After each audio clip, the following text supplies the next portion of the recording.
For this week, we will be discussing about biodiversity and the healthy society and climate change and environmental awareness.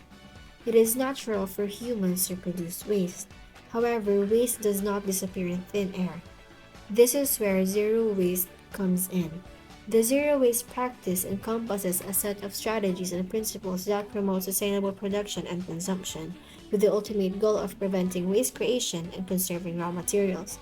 This movement was shaped by many events and factors that coincided in various locations.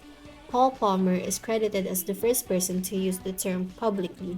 He coined the term in 1973 and established zero waste systems incorporated in California, while in the 1980s, Daniel Knapp formed the total recycling concept that included zero burning, zero landfilling, and maximum materials recovery. So, what makes this movement significant?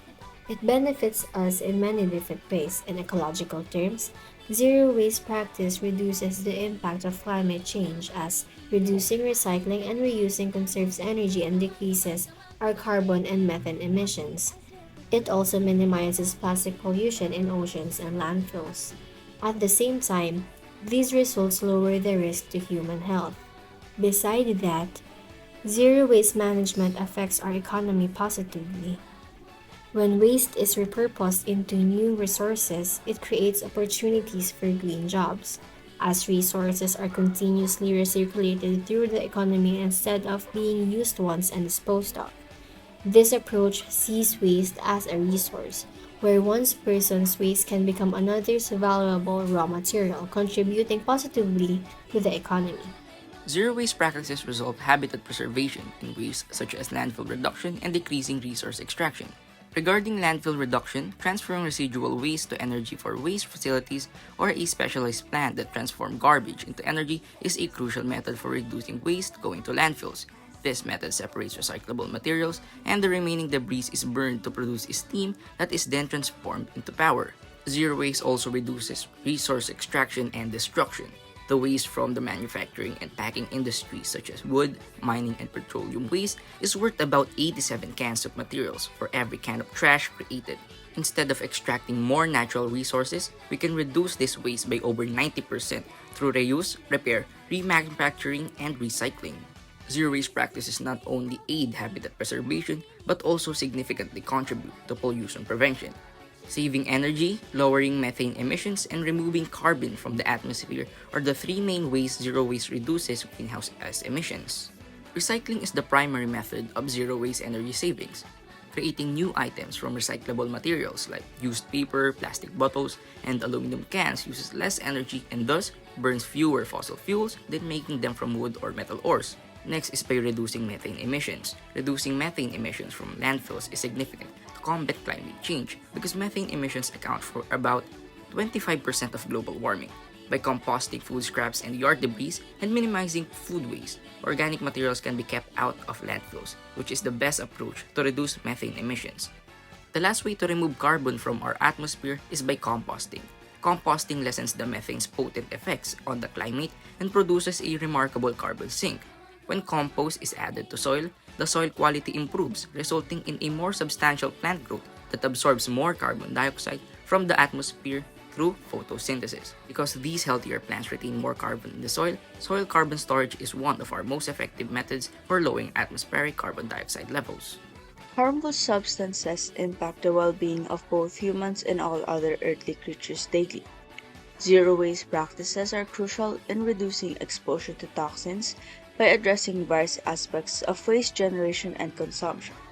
It encourages individuals and communities to consume less and make conscious choices about their products, which can decrease the consumption of items containing harmful chemicals. Lowering exposure to toxins offers a range of significant health benefits.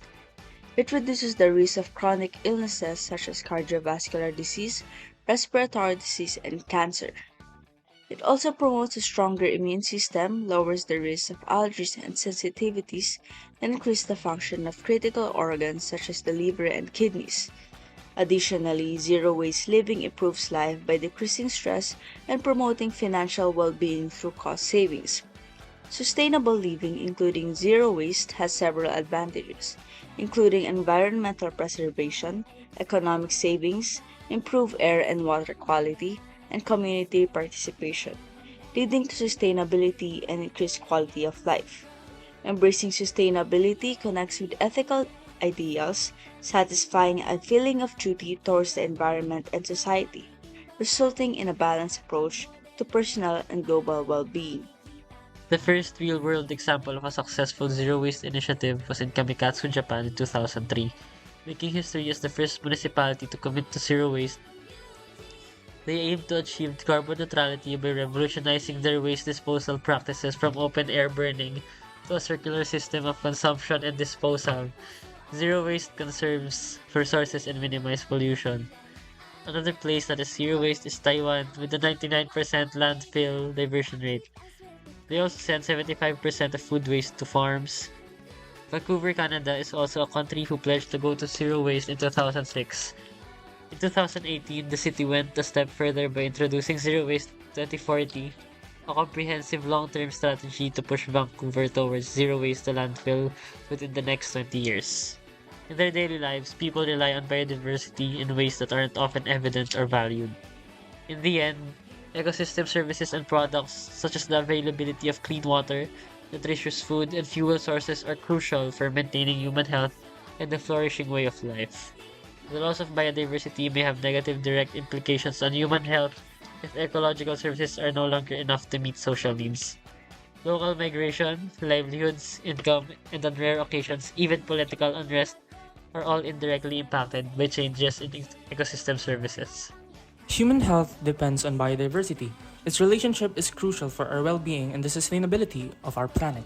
We as humans depend on the products that the ecosystem provides us, like water, food, and other beneficial sources for life. But to be more specific, what are concrete examples of the interconnectedness of healthy biodiversity and human health? There are ecosystem services. With this, we get clean air, water, and natural disease regulation. We also get medicinal resources from the biodiversity, specifically plants and other microorganisms. Our food also comes from the environment around us, like food, crops, and livestock.